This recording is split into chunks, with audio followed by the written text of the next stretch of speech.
Hi guys, my name is Joao Gabriel Rocha. I am with my brother Pedro Rocha, and I show you one position from close guard. Okay, almost people think don't have a lot of variation in this position, but that not true. I show you.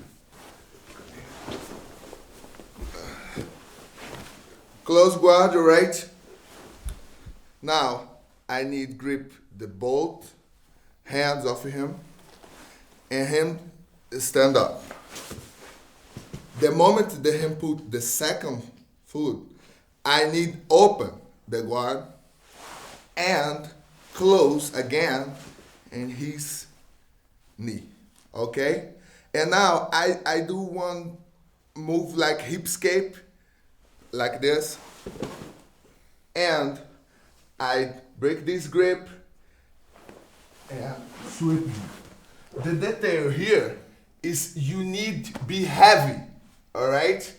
For him don't recover his guard. I need to be my hips heavy here for finish this position, okay?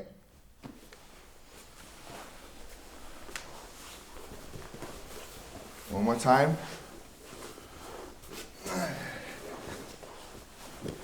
But now a little bit more quick. Grip his hand, welcome.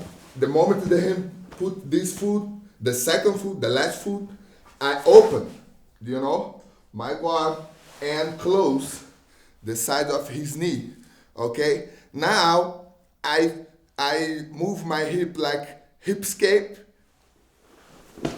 okay?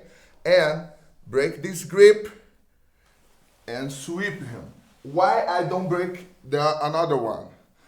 Because the another one help him for come back, okay? Because of this, I break the other one, then the top, grip his belt, stay heavy, my hip heavy here, and down, okay?